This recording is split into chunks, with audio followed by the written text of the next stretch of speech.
tonight's focus is on understanding the medications involved with ADHD. So, I mean, I threw a little science in here. I mean, it's med, so there's got to be some science. But I typically like to take a more realistic approach, and sometimes science is great, but it doesn't always line up with reality. And so I really wanted to look at this more from a parent's perspective or someone dealing with this to understand the challenges that they might face when looking at the slew of options that are available and how do we really make decisions so that we could be participants in our own care or the care of our family members as opposed to just relying on the folks that study the science and thinking they're always right. Because the fact is we're not. Okay, so that's what we're going to do tonight. I tend to be a mobile person, so hopefully I won't scare you if I come near you. I'm not going to pick on you or anything. I'm just going to move around a little bit. And, I have some things to say, but more important than what I have to say is what you want to hear. And so your questions are far more important than what I've prepared. So please ask questions. You don't have to wait till the end. You can interrupt me. I don't care. I don't follow a script. I just kind of make it up as I go so I can pick up wherever I left off. More casual, more discussion-based if need be. Okay, but ADHD, kind of a complex thing. Is this going to work?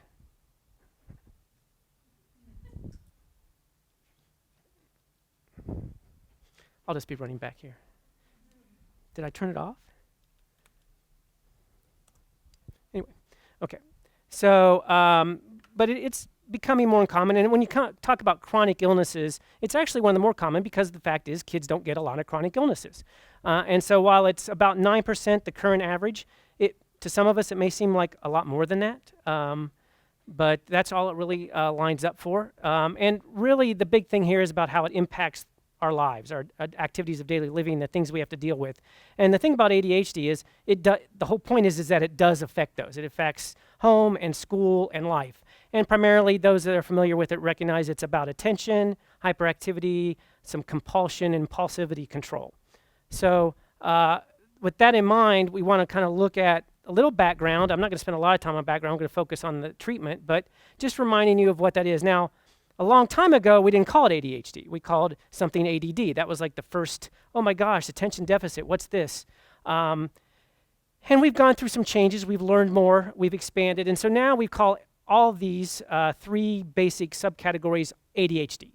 And what really defines them is kind of where you fall on the either inattention side or the hyperactivity side, or both. Okay, so you can be just on the light blue side and have those kind of things going on in your life. You can be on the kind of lavender side and have those things, or you can be a mix. The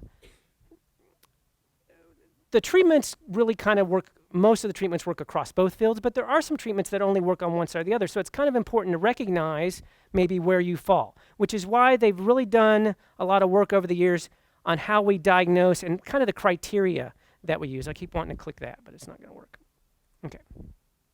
So I threw it in here just because it's kind of important to recognize that when we first started talking about ADD, we would get floods of emails or letters, if it was before the time of emails, because I'm that old, from teachers saying, all these kids need to be on ADD meds, because they were kind of diagnosing from the school setting.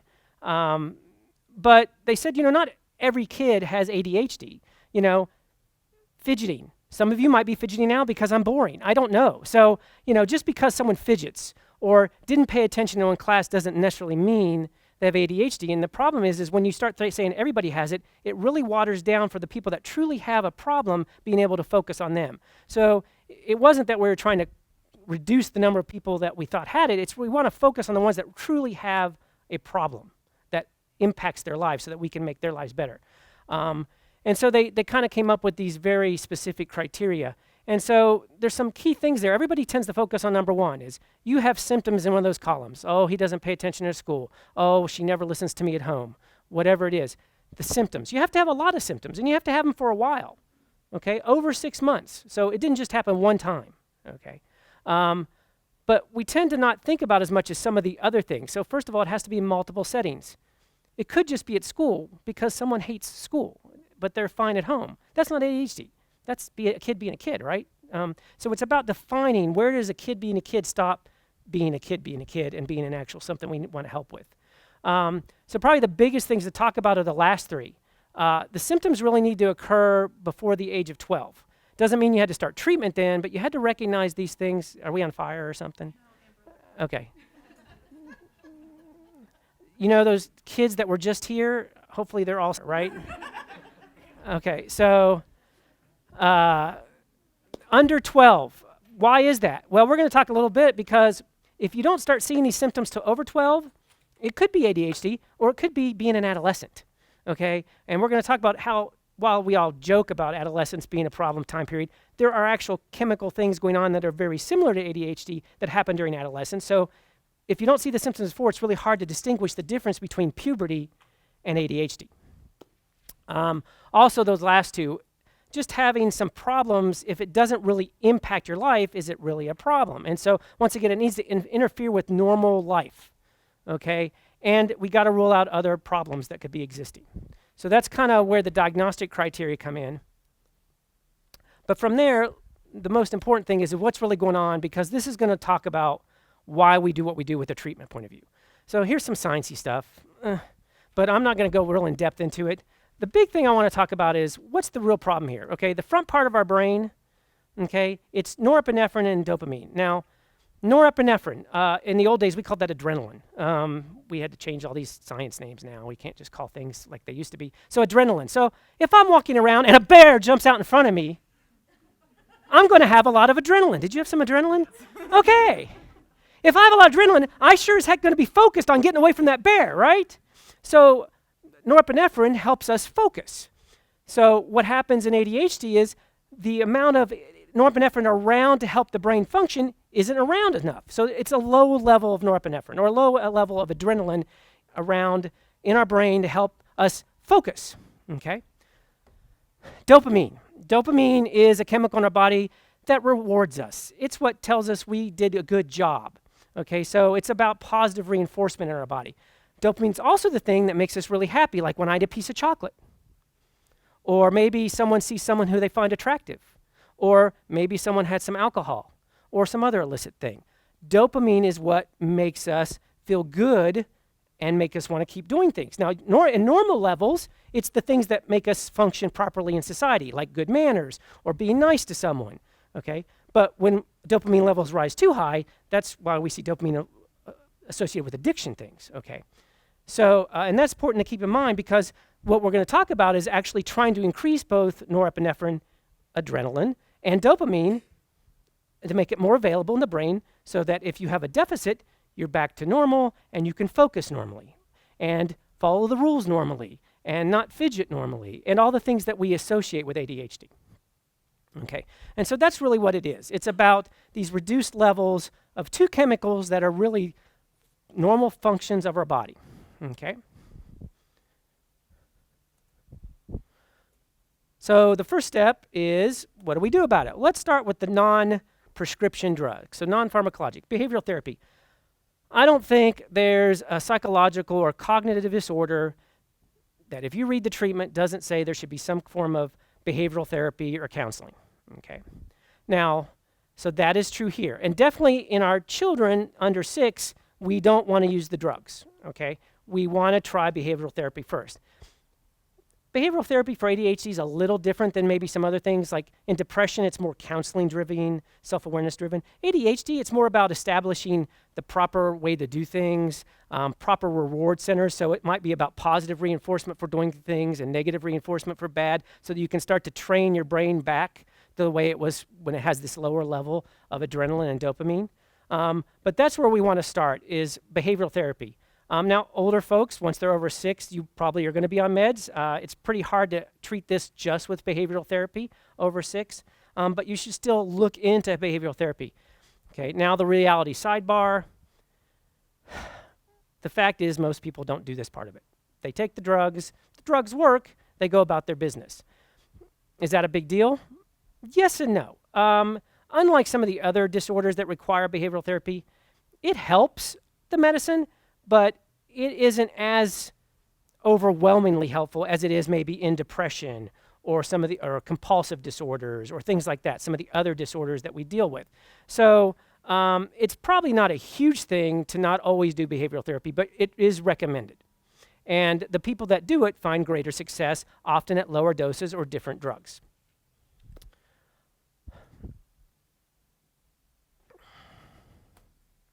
So now let's talk about the drugs, which is the mainstay of treatment for ADHD in kids over 6. All right. So really, there's some diseases where there's only a couple drugs that treat it, but a lot of diseases have a whole ton of drugs that treat it. Hypertension has numerous classes of medications that all work differently in the body to work against it. Diabetes has probably 10 different classes with 50 different drugs. Okay, they all work differently. That's not really the case with ADHD. We have stimulants and non-stimulants. In the non-stimulants, we have 5 or 6 drugs. The stimulants, technically, we only have 2 drugs. But if you look on the market, there's a ton of drugs being sold for ADHD. But the funny thing is, they're either one or the other drug. It's not like there's all these different drugs. It's 2 drugs, that's it. Now, does that mean they're just making different pills just because everybody wants their piece of the pie? Maybe a little bit, but not really so much. There's actual differences. Even though it's the same drug, each company's product actually kind of works differently in the body. And so that's what we're going to talk about later, because it's not just about choosing, do I want methylphenidate, amphetamine, or do I want to go to a non-stimulant? It's understanding how each methylphenidate product, which, I don't know, I think there's 20, is going to maybe be a little different than the other one. And I have to find the right one for me or my child or whoever we're talking about. Okay, so we have stimulants and non-stimulants as our main categories. So this is the standard approach. Yes, ma'am. No such thing. What's the difference like stimulant and non-stimulant? Okay, well, a stimulant, and you're going to see in a minute, is basically speed, amphetamines, okay? A stimulant is one that stimulates these pathways, but does it at a level where it can become it's a controlled substance, and it has the potential for addiction. Okay, so that's really where the line is how they stimulate the body. Non-stimulants work on some of the same areas, but what you're going to see, really the big thing is the dopamine side. Most of the non-stimulants don't really affect dopamine, which is that pleasure for doing something thing, which is where a lot of addiction and tolerance issues come from. Okay, but that's a good question. So the standard approach, so this is what the guidelines say, whether you look in the Psych guidelines, the Academy of Pediatric guidelines, they all kind of basically the same thing, is that you diagnose it appropriately, and then you go to a stimulant, with or without behavior therapy. Okay? Then either the stimulant works or it doesn't. If the stimulant worked, congratulations, you keep monitoring, you maybe tweak a few things to make it work even better, and you go about your business. If it doesn't work, you try another stimulant. Okay? Kind of follow that cycle. Keep trying stimulants till you kind of run out of options, and then maybe you consider a non-stimulant. So this is my second reality check. When we do guidelines in medicine, they typically follow into a couple approaches. The first is, if something's really dangerous or acute, needs to be fixed really quickly, we really just, the first line treatment is usually the one that's going to cure the most people the quickest, even if it's more dangerous, because we're more worried about fixing the problem immediately, right? So sometimes we use more dangerous drugs if we're in a hurry to fix the problem because the consequence is worse than the danger the drug presents. Okay. But then we often have chronic issues where maybe it's not as acute, where we have a little time to fix it. And so we often go more with the safety route. We try the drugs that are the most benign or safe first, and we keep working our way to more and more dangerous drugs till we solve the problem. Does that kind of make sense? Okay. This is backwards, and a lot of people debate this. They jump to stimulants, and as we're going to see, the stimulants are actually the most risky class. So the question is ADHD an acute, dangerous problem that has to be fixed in under a month or not? And so there's some debate on the approach to this, and I think it comes from customer satisfaction approach. The stimulants are over 90% effective. In other words, you can pick just about any kid that had ADHD. Now, if I throw a stimulant at them, it's going to work. Okay. And so that's kind of the philosophy is, well, we're going to fix it right away. Okay. The others, they don't work in as many kids. Do they still work? Yes. But they don't work for everybody, so someone might try one of them and not work and then have to go to a stimulant. And so they say, let's just go straight to the stimulants. And so this is where you have to kind of start making decisions to discuss things, because that's where the guidelines goes. And that means, in general, stimulants are the first thing prescribed because most people just follow the guidelines, okay? So let's talk a little bit about the meds we're talking about so we can see kind of the risk reward that's involved in that decision process. Once again, I'll remind you that drugs are not the appropriate first-line therapy for kids under 6, so behavioral therapy, but if we did need to add a medication, methylphenidate, straight up methylphenidate, which we'll talk about is not an extended release or anything like that, it's just the most simple form, the very first one that was out, Ritalin, is the next step we would go to if we are not having success in kids under 6 with behavioral therapy.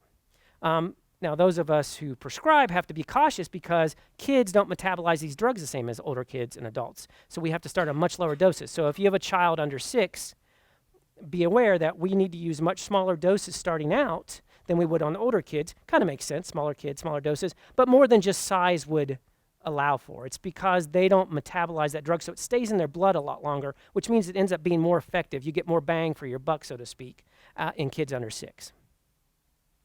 All right. So let's talk about those stimulants that we're giving everybody. So it is first-line therapy. And like I said, excellent response rate. So pretty much guaranteed to work at some point. Some stimulant, the first stimulant doesn't do it, the second one usually does. So it's a 50% chance. If the first stimulant failed, 50% of the kids that try the second stimulant are successful there. So it doesn't take but more than 2, maybe 3 attempts of stimulants before you've had an impact. So that's why we go to it frontline. It's great for both sides of the problem set, right? The inattentive side and the hyperactive side. Why does it work? We were talking about stimulants mechanism of action. So if you have a slight deficit of adrenaline and dopamine, what these do is say, hey, we're going to take this amount you have. I'm not necessarily going to make more, but I'm going to take what you have and let it stay around longer so it can work longer for you. So that's what these drugs do. They keep your natural adrenaline or epinephrine and dopamine levels in the front of your brain around longer so that they can work more and therefore kind of get you back on track with wherever you're having challenges, with whether it's attention or hyperactivity or impulse control. Okay. Now the amphetamines, which is one of the 2 stimulants, also can increase the dopamine levels. Okay. So that's how they work. They help us keep that chemical we need around longer so it can do more of a job so we don't have the challenges that we had when we were in a deficit. So, black box warning. So if you're not familiar with the term black box warning, that is a term that happens to drugs. So if a drug goes up against the FDA and they say, yes, we're going to approve that drug, if there's a really dangerous thing about that drug, even though they approved it, if there's something that could happen, usually pretty rare, but pretty dangerous, they put literally a black box around the lettering of it in the paperwork on that drug. That's why it's called a black box warning. It's literally in a black box. And that's usually something that's like the big flashing red lights, like, hey, you can use this drug, it's approved, but you better pay attention to these 1 or 2 problems that can happen with it. So with our stimulants, we have 2 black box warnings. Number 1 is it's tied to drug dependency and abuse. Okay. It is in the same category of drug that some of the other stimulants that have been around since the 50s and 60s and 70s have been around. Now, it's not the exact same drugs, or some of them aren't, but so they're not exactly the same. So it doesn't mean that every kid that tries these is going to become addicted. That's not how it works. But they are in that category, so we need to warn you that there's that potential for abuse. Okay, it's a C2 drug. So C2 means a controlled level 2. That is the highest level of control that drugs can have and still be legal. So C1 is an illegal drug like cocaine. Okay. C2 are the highest level of control drugs, which is why if any of you have had to deal with getting C2 drugs like drugs for ADHD, it's not the same kind of prescription that you just call in and they just call 8,000 months and it's whatever supply. It's very regulated. In the old days, it had to be on this special pad that had triplicate copies because it has to go to the DEA and all this stuff. Technology has changed, so we have different kinds of prescriptions now, electronic and ones that have watermarks and stuff. But the fact is each state has a different criteria for dispensing these high-level control drugs because of the risk for abuse. That's where it comes from. So other drugs that are in this things would be like the opioids that we hear about that are the legal opioids, Oxycontin, things like that. So these are high-level controlled drugs. So that's why it's kind of a pain on the parent or family or caregiver side, because you can't just get 8 months of prescription. You can't get refills on it. It's very limited because they want to make sure that people are being followed appropriately when they're on these meds. Okay. Now, cardiovascular events. That's another big black box warning because there have been deaths, cardiovascular deaths, stroke, heart attacks associated with taking these meds. Now, is it a lot? Absolutely not. The med wouldn't be on the market if it was really happening a lot. Okay. And there's no causality. In other words, they went back and looked, and they can't prove it was really the med that did it, but they have to be cautious because there have been situations where this occurred. Okay. Now, what that's led to is now it's recommended that, one, if you have cardiac problems, you don't use a stimulant of any kind, both cardiac problem of any kind and stimulant of any kind. And number two, that before you're put on a stimulant, it's recommended that, depending on who you're talking to, some kind of cardiac evaluation is done. The Heart Association kind of differs with the Academy of Pediatrics a little bit. They want an ECG, an EKG on it, but the other one just says a very focused physical exam, thorough labs, and things like that. But basically paying attention to the cardiac system of the patient to make sure everything's working good before we start something like this. Okay, so that's where precautions come in and monitoring come in. But once again, I will tell you it's a dinky % that it's happened to, but it has happened, right? And drugs are rarely benign completely. There is no perfect drug out there for any disease state. What are the more common problems? So that's what we have under common. Stomach problems, appetite, weight loss. Obviously, it's a stimulant, so it's hard to go to sleep when you're stimulated, right? It kind of can overdo what you wanted to have happen. So insomnia, irritability, and it's adrenaline, so it affects our cardiovascular system, so we can have hypertension or blood pressure, pulse issues, okay? So those are common. Now, I will tell you, even though we say it's common, the one that's truly common is appetite. That happens in probably about 30% of the folks on ADHD stimulants, is appetite suppression. Not necessarily total loss of appetite, but a decrease in appetite, potentially a loss of appetite. The other common ones, probably 5% or less. So still not a lot, even though we call it common, still not a lot of issues with those. The rare ones, so there's some, we already mentioned sudden cardiac death. You can have some growth suppression issues. There's some debate on whether that's permanent or just delays how long it takes you to get to where you're going to be in height. So you can develop tics. You can have some other psychiatric issues with it. When we talk about rare, we're talking about way less than even 1%. So not super common, not enough to necessarily steer you away from it, but you need to be aware of it. Okay? So that's the thing with stimulants. So they work in a lot of people, but they do have some risk and some side effects. Now, we can mitigate some of that by being aware of it. So these are some of the things we kind of recommend if you are having problems with some of those side effects. Because if the drug's working, we'd like it to keep working. And if we can get rid of the side effect, then it's a win-win, right? So the biggest thing we said is the appetite and weight issue. And so we want to focus on very high-calorie meals. I know this is kind of opposite of everything that we talk about in the world about low carb, and we all want to diet. Well, if you ain't eating enough and you ain't growing well enough, we need to feed you. Okay, and so we need to find a time to do that when you are actually hungry. So we need to time our meals a little bit differently. So maybe where traditionally a big meal might be dinner, but if your medication is still fairly active at dinner time, you may not want to eat a big dinner. So maybe we need to focus more at breakfast before the meds have even started because you haven't taken your pill yet, or things like that. So we have to kind of look at lifestyle changes to kind of get the calories we need maybe in a different sequence than we're typically used to. So that's the kind of things we look at is trying to find places to get the food in, and also making sure that we've adjusted our meds the best we can to get just enough med at the right time for effect without any med at a time we don't want it so that we can eat. Okay, and that second thing is what we do for a lot of these, is it's about adjusting your meds appropriately. So lack of sleep or sleep issues, that usually occurs because the med is still active around bedtime. So we need to work on getting the right med or the right dose of med so that it has worn off before it's time to go to bed. So it's those kind of things that we need to look at. Upset stomach, almost all of these meds can be taken with food. So I would recommend you do so that you don't even worry about the GI things. There's only one med where food becomes an issue. And it's not that you can't take it with it, it just changes how it works. So you might need a different dose if you're always taking it with food.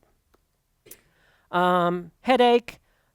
This is often related to how aggressive the med works in you. So how much it spikes. We're going to talk a little bit about where these drugs peak in the time of day that we take them.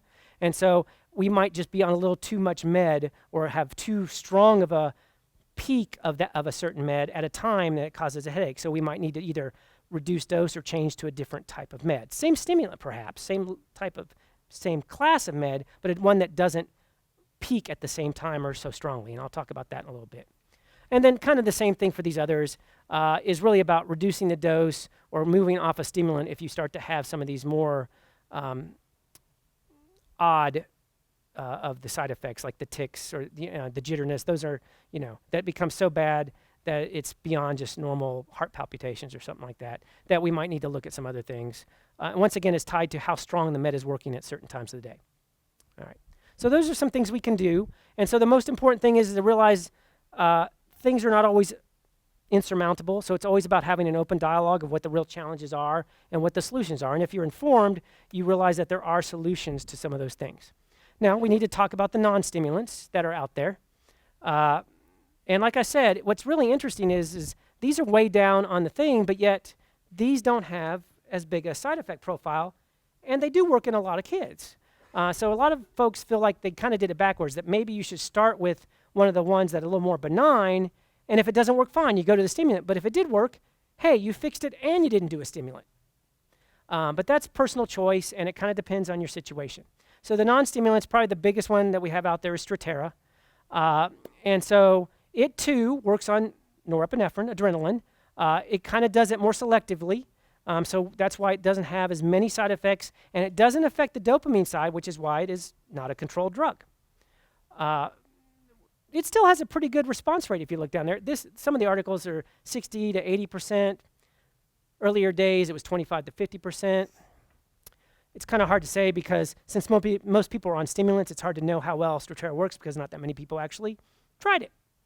And it's hard to kind of nobody's really doing the studies on these long term to really see what the true percent effect is. But the fact is we know it works in some kids. So depending on your personality and what your interests are for you or your patients or your caregiver or your child or whoever it is you might want to bring up the use of a non-stimulant because it might work. Okay? What are the drawbacks to it? Well, it has some. I'm not going to deny. But it might be good for certain patients. So, risk of substance abuse. So, you're not supposed to take a stimulant if you already have a risk of substance abuse. Okay? Anxiety, comorbidity of anxiety. So, Strattera is good when you start talking about someone who has more than just ADHD, but some other challenges that they face as well.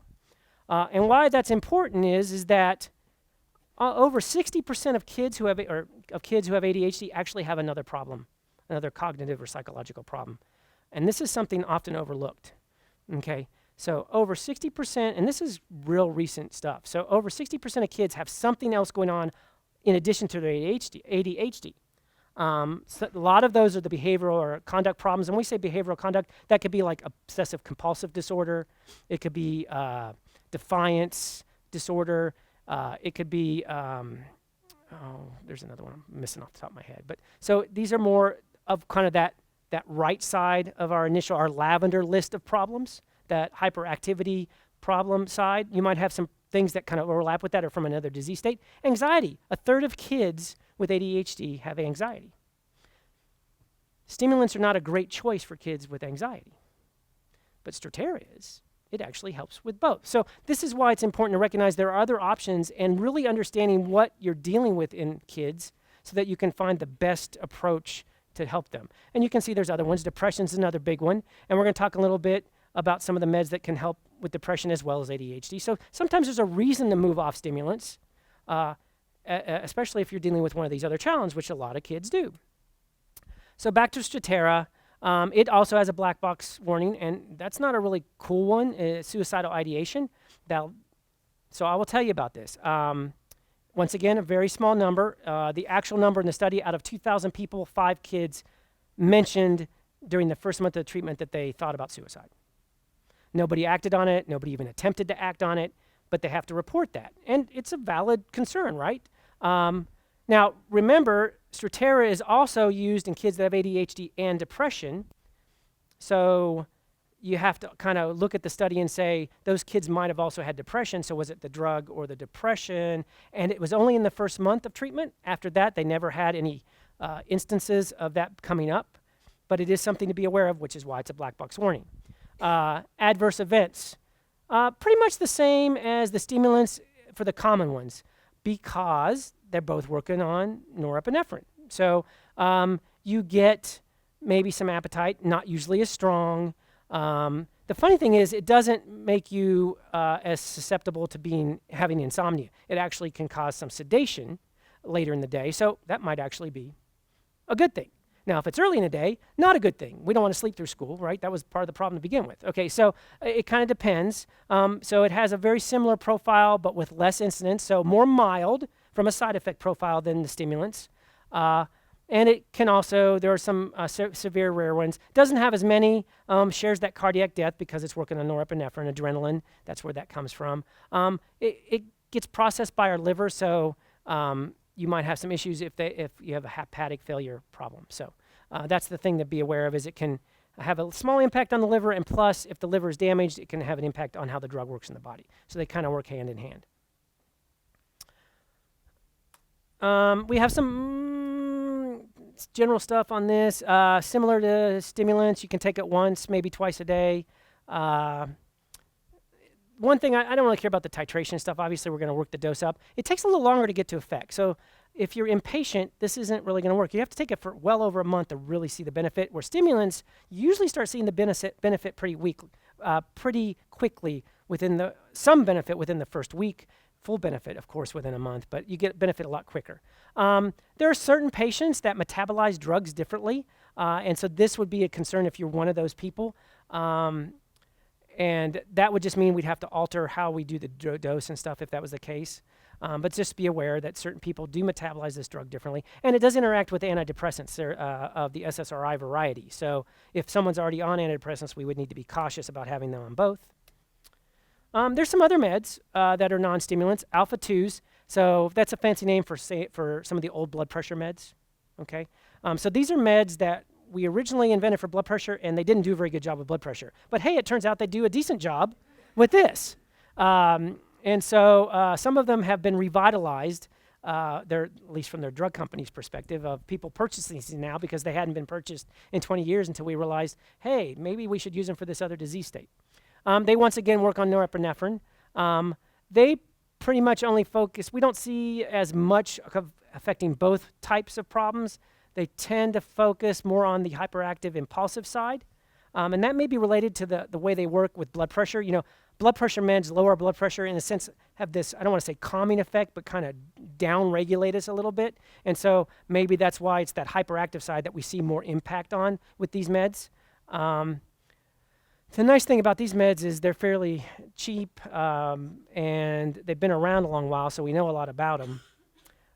Once again, really good with people with comorbid conditions, with other psychological issues, especially those ones that have to do with aggression or oppositional stuff. So like we use these meds a lot in like our autistic kids or our CP kids, and as well as ADHD kids, because they have that other side of it where if they have some of these more aggressive tendencies, they really kind of calm those down.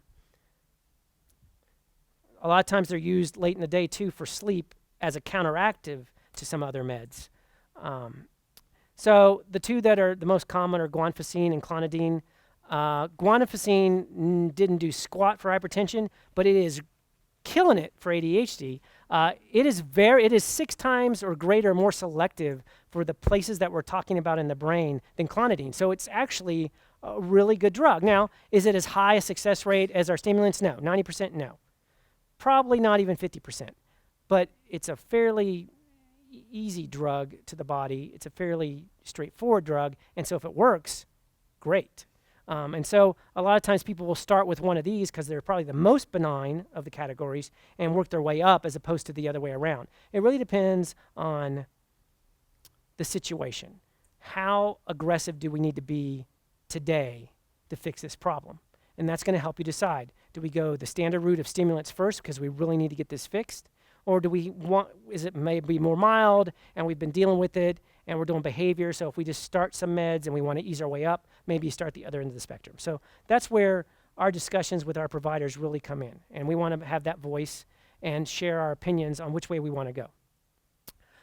Still some adverse effects, but not a lot. Hypotension, it is a blood pressure med. The doses that we're using here really don't impact blood pressure a lot, but it could if we used high enough doses.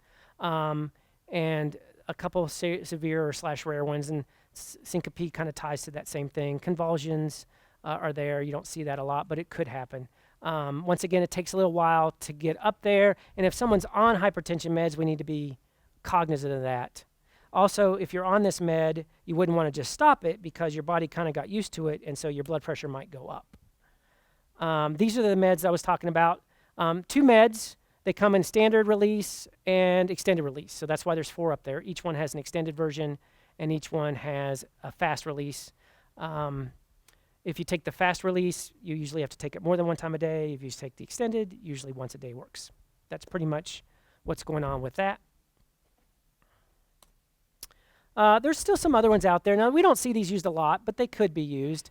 Once again, tied to other issues, not just ADHD. So wellbutrin, that's been around a while. You mostly see this for like smoking cessation and things like that. So it works good for things where there's an obsessive or a compulsion. So once again, tied to ADHD, but also maybe if someone has some of those, has habitual problems that they're trying to kick, this is used for that. So it could serve double duty with that compulsion side of the thing. TCAs are old antidepressants, tricyclic antidepressants.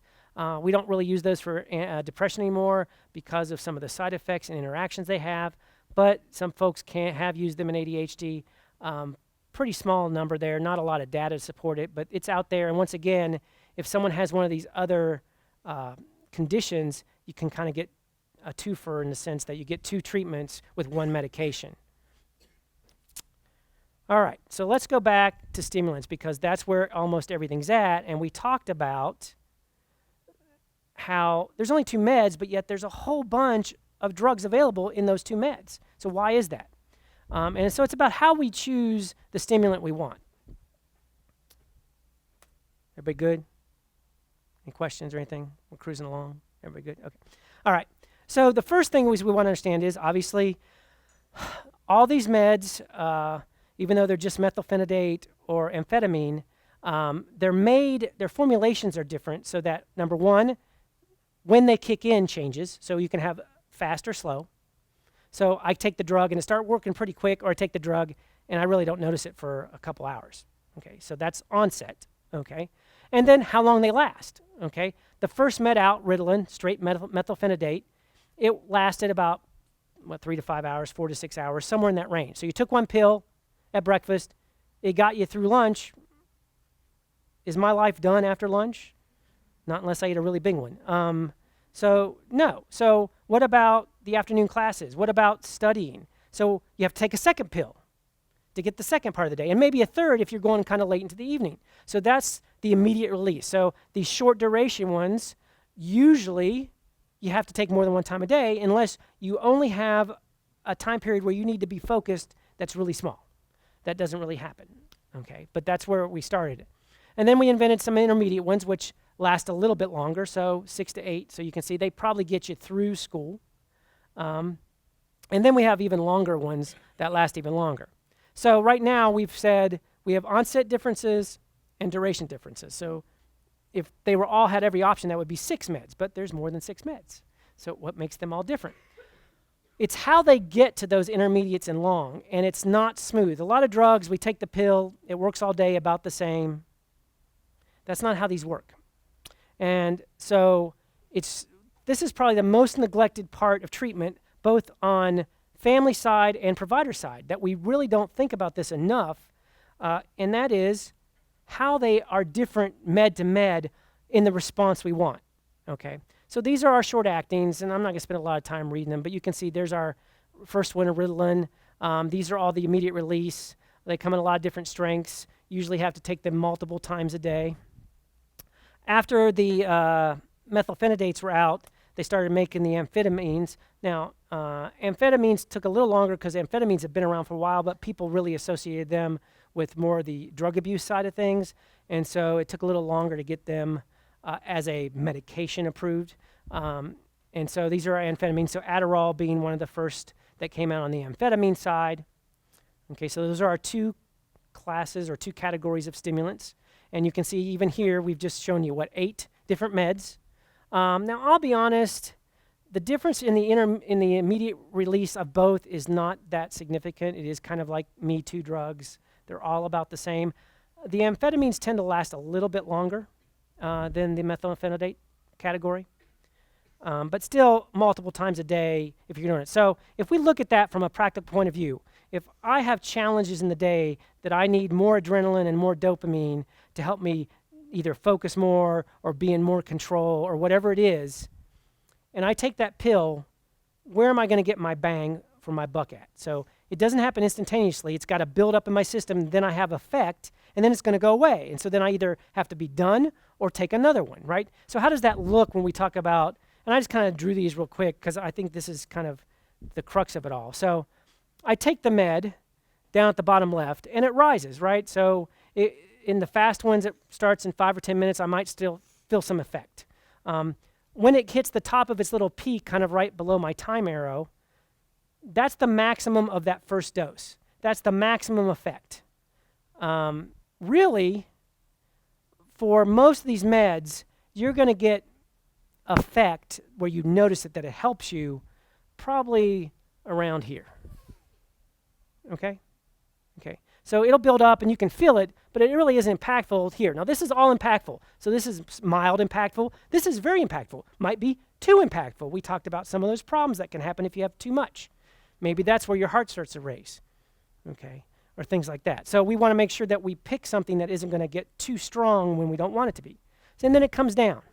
Okay? And it's time for another med. So the red arrow says where we would give the next med if these were the immediate releases. Okay? So this was those first 8 we showed. This is kind of how they look in our body. Now, we can even play with that a little bit. You know, that second hump is larger, and that's because it's added to a little bit of the first hump. The longer you wait to take the 2 pills, the farther apart they are, the lower that second hump is. So you can get more effect in the afternoon or less effect in the afternoon by changing when you take your second pill. And some people might need a third pill, which would occur somewhere here on the downward slide of the other one to give them a third hump if they needed a later day impact.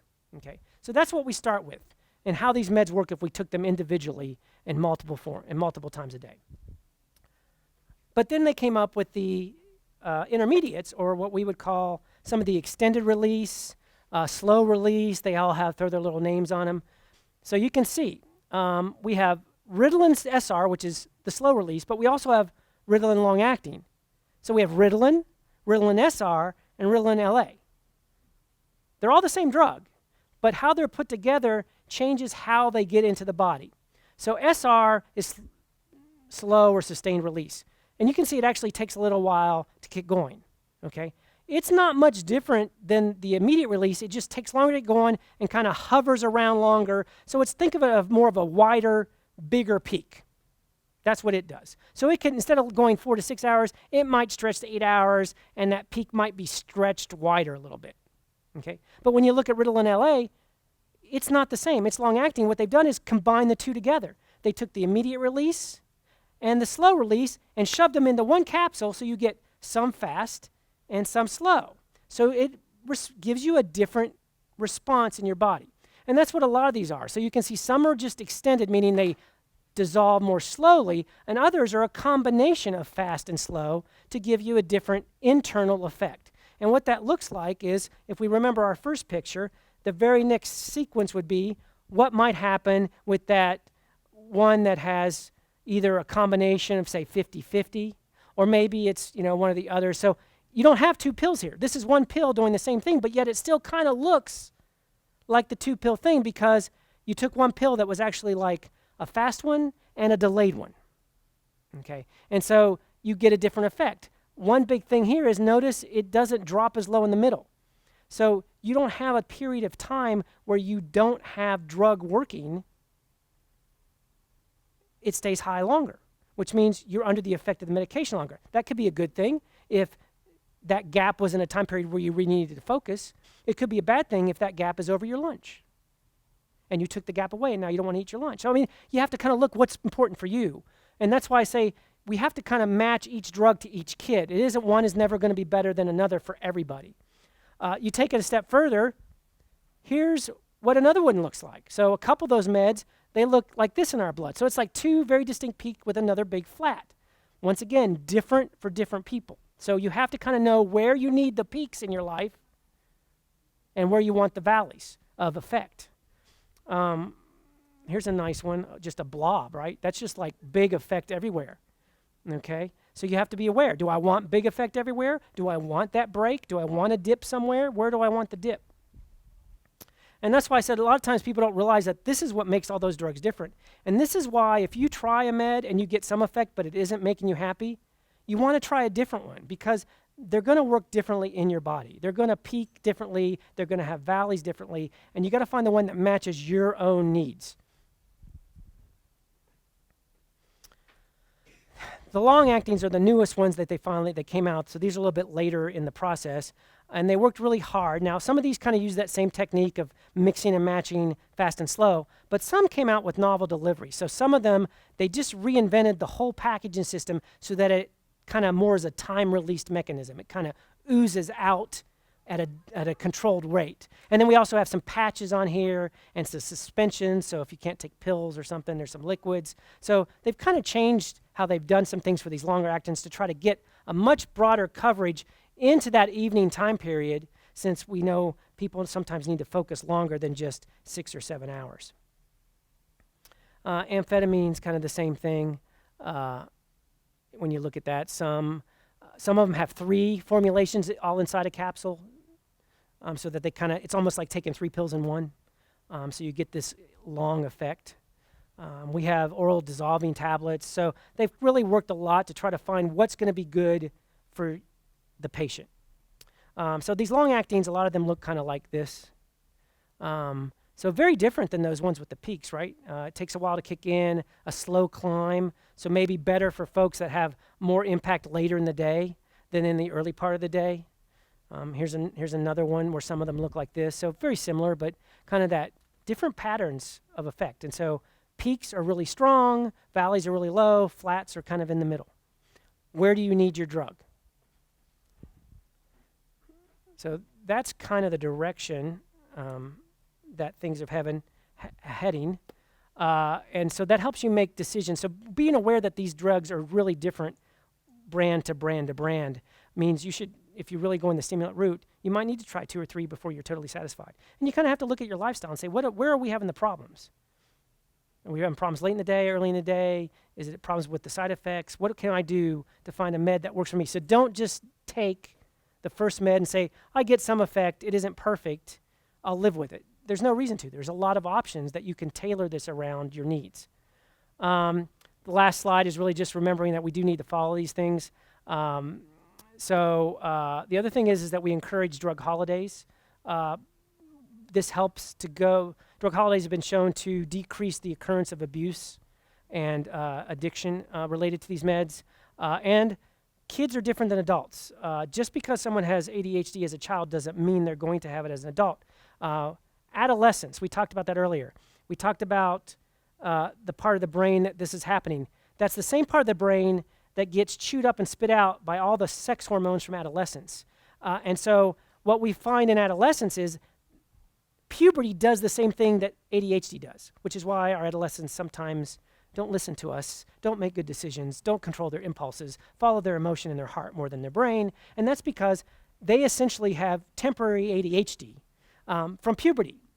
Now, if you already have ADHD, that means your drug that might have been working might not work during puberty. So you might need to change the drug or the dose or something like that because you're now finally fighting an uphill battle because the process of puberty affects the norepinephrine level, the adrenaline level, the dopamine level in our brain in that same place during puberty. So it's perfectly fine to see people on these meds and then we recognize that we take them off after they've been on it and then they don't need it again. So trying after you've been on a while to see if your chemical imbalance has been straightened out is a good thing. We should try that because it often works. That's pretty much all I have on this stuff. But questions on anything? I think I kind of went pretty close to right on time. So, yeah.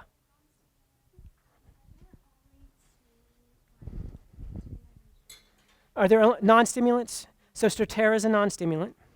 And then of the blood pressure meds, the alphas, there's only two, clonidine and guanfacine. Yes, that's it. Well, I mean, there's lots of blood pressure meds, but most of them don't work in this area. Those particular ones do work in this area, and that's the only two we found.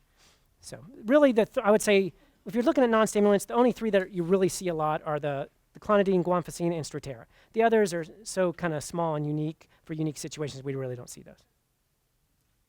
Yes, ma'am.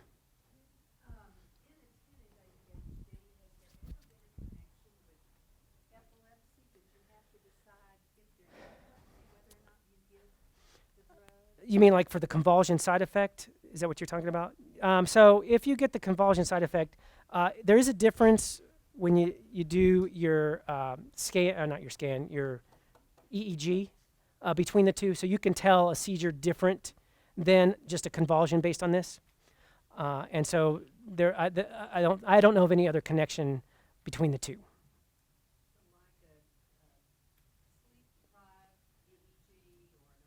Yeah, and I would say it's probably closer to a hypoglycemic EEG, like someone who has a convulsion more from hypoglycemia. It's not hypoglycemia, but I feel like it's that same pathway because hypoglycemia is adrenaline related, and so is this one.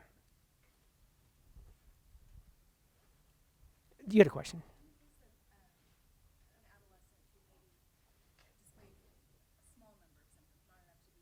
Categorized.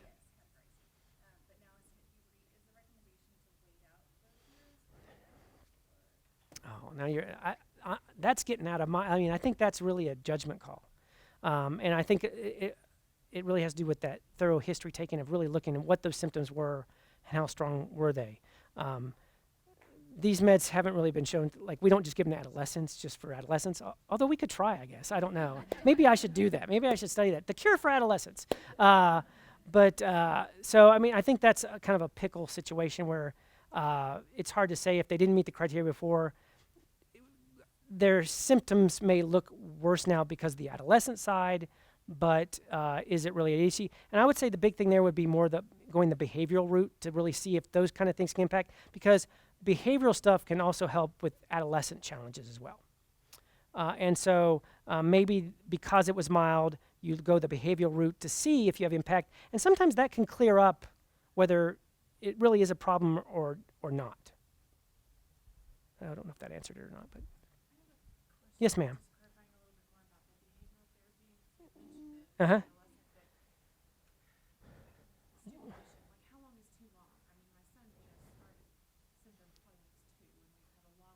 How long is too long for behavioral therapy? Yeah, I mean, are you saying that once they turn 6, they start that behavioral therapy and continue it throughout till they're forever? No, I mean, okay, so here's the thing is, if I was a psychiatrist, I might be answering this differently. Okay, so that's the thing is, and so I don't know what they're going to say. I know what I'm going to say. I think you know your kid better than anybody else, and you know what's impactful and what's not. And that's what I find dealing with parents and kids all along. Trusting parents' judgment is as much important as knowing the science. And so, I don't think, if you don't feel like it's gaining you ground, why are you doing it? Okay. Obviously, the concern with using the meds in kids is because of the side effects, and we don't like to throw meds at little kids. Doesn't mean it's not, sometimes they don't need them. I don't know that there's a set time. How long do you go? 4 years, 6 years for the rest of their life? I don't know. Is it helpful or not? I think that's what it comes down to. You know, the behavioral therapy for this, you know, if it was depression, I'd say, you know, counseling should go a pretty long time because as long as you're having challenges, you should be talking about them. This isn't about talking about the problem. This is learning foundational behavior. So a lot of that is the reward system, positive, negative reinforcement, time management, learning how to be organized. Well, once you've gone through the practice of that after a while, how much more either you can do it or you can't, right? You practice it, but still going and talking about it. So I don't know that it is a forever kind of thing. Is there any, I don't know if you know that or not, but is there any validity to like changing types of therapy? I mean, we've had play therapy. Yeah, I think there is. I think there's definitely, one, trying different things to see what works best, but two, just like with these meds, I didn't really bring it up, is there's evidence that you can become tolerant. If you're on these a while, you can become tolerant. And so a med that's working for you might quit working because of the way they work in the body. And that's mostly the dopamine side. But the same thing could be true for behavioral stuff. It works, and then suddenly it doesn't. Try something new because you're constantly chasing that elusive tail around, trying to patch things up. Yeah, I would definitely try different things. I think she was first. Sorry. Go ahead. This is kind of tangentially related, but like, what's your opinion of neurofeedback? Because I've heard people have had good results, but it sounds really scary to me. I'm not going to speak to that. That is way out of my purview. So I won't even venture to say that I have an opinion on that one way or the other. I don't know enough about it to really give you a valid opinion, other than just some guy on the street saying, "I've heard of it." You you talked about the stimulants and you showed in the line demonstration of sort of how they impact the system. What is the line effect of the non-stimulants? I know they have to build up. Yeah. So the non-stimulants, they're not as aggressive, so they don't peak as strong. Now, most of them are short acting, so it's going to be like 2 separate pills. If you do the extended release, which are the only ones that are really extended release are the Guanfacine and the clonidine. It would be more like the very second drawing. So it's still like 2 peaks, but there's a valley. But the stimulants, the non-stimulants don't get quite as high. They're more kind of like this, but it would still be kind of like the cat ears kind of look. Yeah. Wow, that's more questions than I get an entire semester from my students. Holy mackerel.